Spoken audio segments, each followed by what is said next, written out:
Hello, જાગુસ kitchen જર્નીમાં આપ સૌનું સ્વાગત છે. ફ્રેન્ડ્સ, થોડી ઠંડી પડવા માંડી છે તો આજે આપણે બનાવશું કાઠિયાવાડી મસાલેદાર અને તીખી તમતમતી મસાલા ખીચડી. આ ખીચડી એટલી સુપર્બ લાગે છે ને કે હું તમને શું કહું. તો ચાલો શરૂ કરીએ. આના માટે સૌથી પહેલાં મેં 1 વાટકી ચોખા અને 1 વાટકી મગની ફોતરા વગરની દાળ બંને 1 કલાક પહેલાં અલગ અલગ પલાળી રાખેલ છે. આપણે પહેલાં વાટકી કે કપનું માપ સેટ કરી લેવું. બંને સરખા પ્રમાણમાં લીધું છે. હવે પાણી નિતારી લેવાનું અને ત્યારબાદ તેને આપણે એક કુકરમાં લઈ લેશું. ફ્રેન્ડ્સ, તમે ફોતરાવાળી દાળ પણ લઈ શકો છો.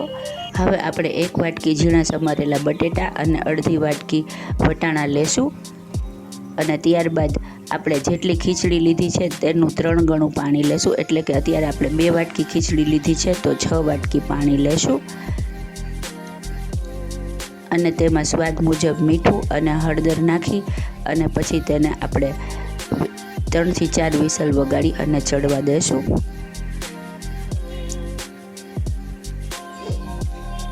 ફ્રેન્ડ્સ, આ ખીચડી અત્યારે થોડી ઢીલી તૈયાર થશે.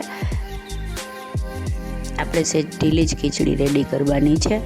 હવે આપણે કુકરનું ઢાંકણ ઢાંકી અને ગેસ ઉપર રાખી તેને પહેલાં 3 વિસલ ફાસ્ટ ગેસ અને પછી 5 મિનિટ ધીમા ગેસે ચડવા દઈ સાવ કુકર ઠરી જાય ત્યારબાદ આપણે તેનું ઢાંકણ ખોલીશું. જુઓ, આપણી ખીચડી અત્યારે બની અને રેડી થઈ ગઈ છે.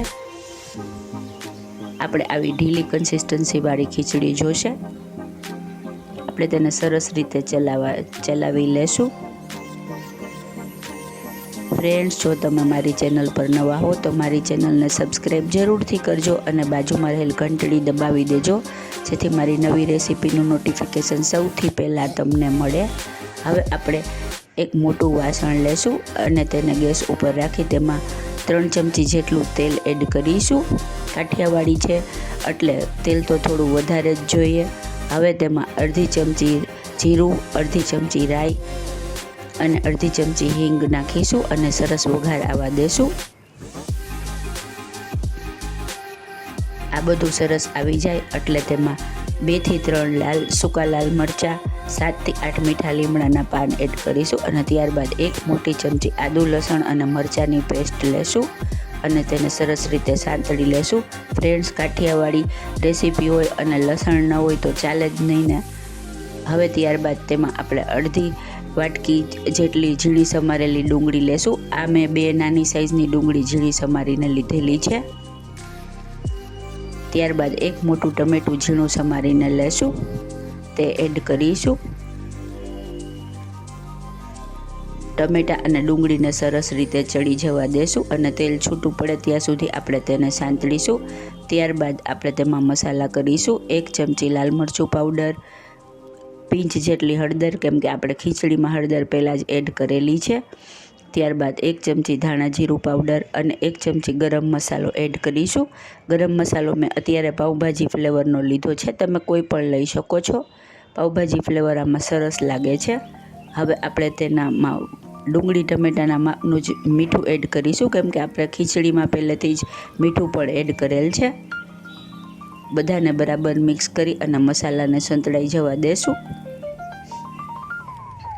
ફ્રેન્ડ્સ, શિયાળાની કડકડતી ઠંડીમાં આ ખીચડી તમે એકવાર બનાવીને ચોક્કસથી જોજો. આ 1 પોટ મીલ છે. તમે આ એક ખીચડી બનાવી લેશો તો બીજા કશાની જરૂર નહીં પડે. દહીં સાથે આ ખૂબ જ સરસ લાગે છે. હવે આપણે તેમાં રેડી કરેલી ખીચડીને એડ કરીશું. બધું બરાબર સરસ રીતે મિક્સ કરીશું. ગેસની ફ્લેમ ધીમી રાખવાની છે, કેમ કે આપણી ખીચડી ઓલરેડી ચડેલી છે અને વઘાર પણ ચડી જ ગયો છે. અત્યારે આપણે બધું ફક્ત મિક્સ જ કરવાનું છે. સરસ રીતે બધું મિક્સ કરી લેશું. ફ્રેન્ડ્સ, બધું સરસ રીતે આપણે ઇવનલી મિક્સ થઈ જાય એટલા માટે થઈ અને ખીચડી વઘારવા માટેનું વાસણ થોડું મોટું લેવાનું છે. હવે આપણે તેમાં ઉપર લીલી કોથમીર એડ કરીશું. ફ્રેન્ડ્સ, તમે લીલું લસણ અને લીલી ડુંગળી પણ લઈ શકો છો. એ પણ ખૂબ જ સરસ લાગે છે. આપણી ખીચડી રેડી છે. હવે આપણે ગેસ ઓફ કરી અને ગરમા ગરમ તેને સર્વ કરીશું. જુઓ છે ને, એકદમ જોરદાર. જોતાં જ મોંમાં પાણી આવી જાય એવી સુપર્બ અને એવી તીખી તમતમતી ખીચડી આપણી રેડી છે.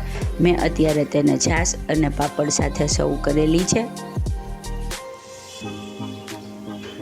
જુઓ છે ને એકદમ જોરદાર, ખાવામાં એટલી જ મજેદાર અને એટલી જ ધમધમાટ તીખી છે. તો તમે પણ ચોક્કસથી ટ્રાય કરજો અને મારી રેસીપી તમને કેવી લાગે છે તે કોમેન્ટ બોક્સમાં જરૂરથી જણાવજો અને મને વધુમાં વધુ મારી રેસીપીને શેર કરી અને મને સપોર્ટ કરજો.